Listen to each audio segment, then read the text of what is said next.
What's good, y'all? I'm Jerry. About to check out 10 wrestlers you didn't know were in the WWE's Ruthless Aggression era. This video is about what culture wrestling.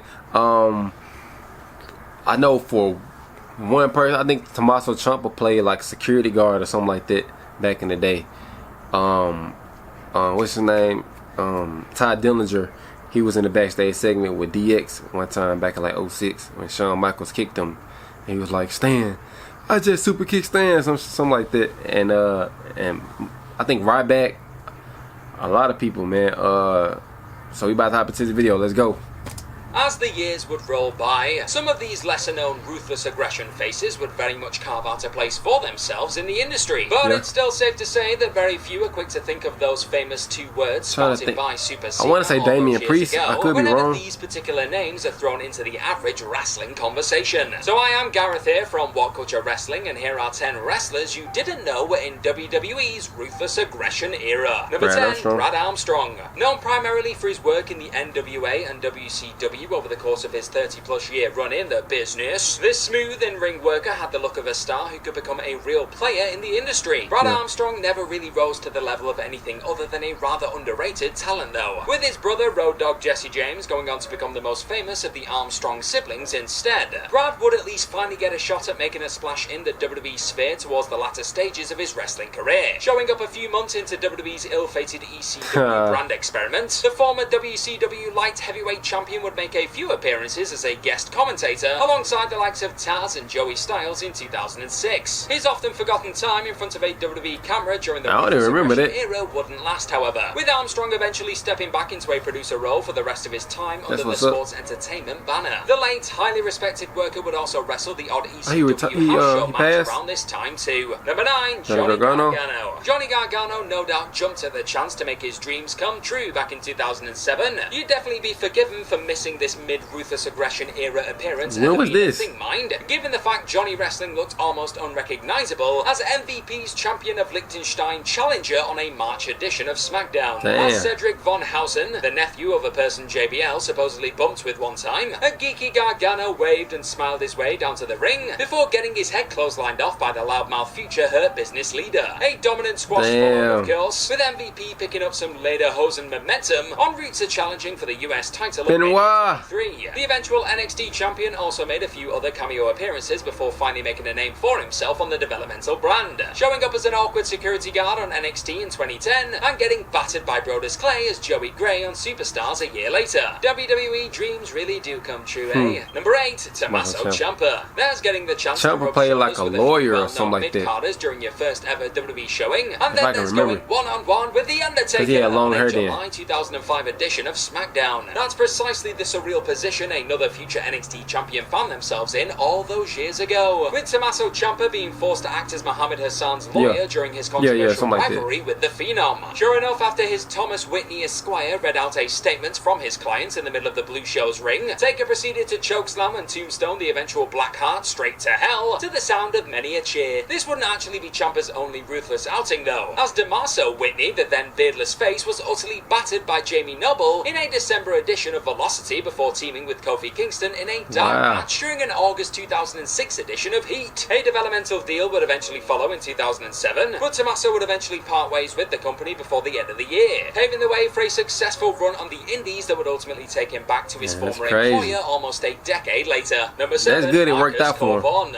Bulldozing his way through the TNA roster, he was a beast in TNA. 2000s, Monty Brown definitely had the makings of a powerhouse superstar of tomorrow. Despite sitting as one of the most popular personalities on show at the time though, the company never fully pulled the trigger on an he was athletic and he was buff as hell. Championship. Rather than going on to prove all those who clearly doubted he had what it took to carry the big one in his former workplace, upon eventually signing with the biggest wrestling organization on the planet, however, Brown's time in WWE was about as unmemorable as they come. Popping up on the aforementioned at least he was in SVR 2008. January 2007, the newly rechristened Marcus Corvon soon joined forces with Elijah Burke, Matt Striker, Kevin Thorne and Ariel to form the the New Breed. Remember them? No, you do not. The unit did actually get something of a surreal WrestleMania moment in the end, battling against a team of ECW originals at Mania 23 in a losing effort. Outside of that bizarre but still somewhat unremembered highlight, Gorvon's time as part of the Ruthless Aggression era simply acted as another missed opportunity to create another big-time star. And the pouncing sensation would soon call time on his wrestling career altogether in the wake of being released in September 2007. Number 6, Idol Stevens. The performer eventually known as Damien Sandow actually first attempted to make an impact on WWE television during the Ruthless Aggression era, donning the name of Idol Stevens after being bullied by the APA when dressed as the Easter Bunny at Vengeance 2003. A star fresh off of 3 years in developmental finally looked to make it big in a unit alongside Casey James and Michelle McCool. Unsurprisingly though, the concept of 2 dudes acting as McCool's favourite teacher's pets didn't exactly catapult either man to superstardom, but they did at least get a tag title shot against Brian Kendrick and Paul London at No Mercy 2006. Shortly after that failed attempt to win the gold, however, both men were sent back down to OVW before Stevens was ultimately released in August of the following year. His second bid to become a featured WWE player from 2010 onwards was a little more successful, of course, with Sandow winning Money in the Bank and getting somewhat over via his many comical impersonations. I like when he was Miz's stunt double work alongside the Awesome That was like his most memorable in 2016 moments in WWE. Entirely fumbling. He ended up going to TNA as well.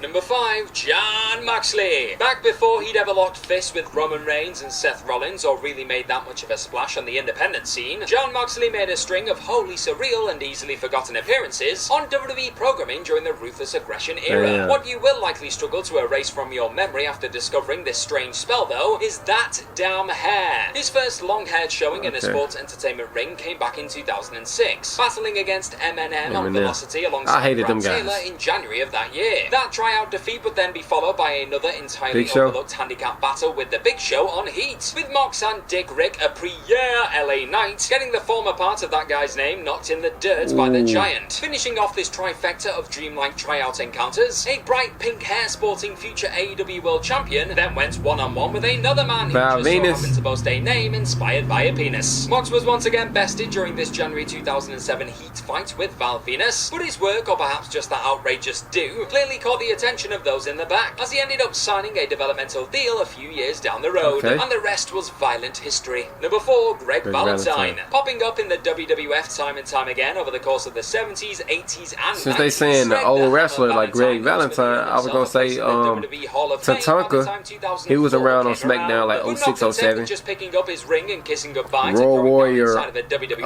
it's often forgotten Animal that the veteran worker was on SmackDown as well. Down during the Ruthless Aggression era too. A year on from earning that prestigious honour, Valentine suddenly found himself in an October Heat matchup with Rob Conway, after a set of legends unleashed hell on the cocky heel during Raw's homecoming show a few weeks earlier, and the Hammer put in a decent enough showing opposite the slimy one-time La Resistance man. That was until Eugene showed up to blast Conway and cost Valentine a one-off win, something that led to a blast-off Greg shoving away a distraught Nicholas Dinsmore to bring the entire bizarre situation to a strange end. Far from being the end of the road for this aging legend though, Valentine would go on to wrestle sporadically until 2019 and clock up a staggering near 5 decades in the business. Number 3, Vader. October 2005 also saw the unexpected return of Vader on an entirely peculiar edition of Raw. Ruthless Aggression, man. Ruthless Aggression. With Jonathan Coachman's planned match with Stone Cold Steve Austin being scrapped on account of the Texas Rattlesnake apparently being involved in an accident, the coach soon found himself being hunted down by his substitute in the form of Batista. And with the panicking heels back up in Goldust quickly being overwhelmed by the World Heavyweight Champion, the Mastodon soon shockingly arrived to overpower the Animal. This sudden comeback, one which also came equipped with a rather unfortunate stumble for the former IWGP Heavyweight Champion, actually marked the first time Vader had appeared in a WWE ring in 7 years. Then in another strange Ruthless Aggression moment that feels like something fresh out of a damn video game, how come I don't remember generations would clash once again at Taboo Tuesday, when Big Dave spinebuster the colossal legend on the way to victory against the odd collection of villains leader. That's one way to pass the heavyweight superstar torch, I guess. How come I don't remember this? Sky. In the time prior to Velvet Sky the TNA dotted line and ultimately becoming that's a knockout legend right there. People group, Velvet Sky actually attempted to get her foot in the WWE door on a few occasions from 2005 to 2007, on the back of appearing as an extra during JBL's Celebration of Excellence on a February 2005 edition of SmackDown. And then Talia was bested by eventual TNA rival Victoria on a July episode of Heat. Sky would also appear appear alongside Trinity on another Heat show in January 2006, this time as a planted audience member who ultimately shared a dance with the Heartthrobs after their bout. 2007 also saw the future multiple-time Knockouts champion audition for WWE's Diva Search, though she wouldn't make the final she ended up going to TNA. WWE's Ruthless Aggression era loss was TNA's gain in the end, as Sky would eventually forge a respectable career in the Impact Zone from 2007 Angelina Love, Madison Rain, and Velvet Sky. On a talent Mick Foley once claimed would be a valuable addition to their roster, though, then perhaps Impact's awesome Knockouts division would have been deprived of one of its most popular beautiful people. Number 1, Frankie Kazarian. Speaking of eventual TNA/Impact veterans who tried their hand at making it in the land of sports entertainment, former TNA X Division and World Tag Team Champion Frankie Kazarian could also surprisingly be found in the thick of the Ruthless Aggression chaos. In between stints in the company he would ultimately become synonymous with, Kaz opted to sign with WWE in 2005, and after a few months down in OVW, the future AEW man was finally given his debut on Velocity, boasting a gimmick that saw him confessing to being the future of Vinnie Mac's company. Said future lasted a grand total of about a month, with Kazarian reportedly later claiming his decision to quickly part ways with the biggest promotion on the planet largely stemmed from it becoming clear that the company had zero intentions of properly revamping its cruiserweight. That's pretty much why a lot of those guys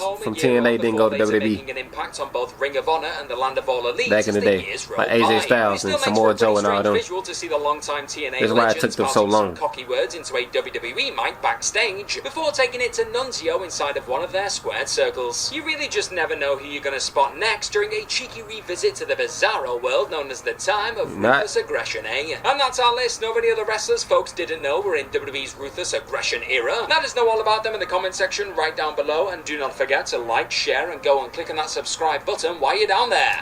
Alright, y'all, another great video, man. Let me know down below in the comments of what y'all thought of my reaction to this video. Like, comment, subscribe, and until next time, I'm out. Peace.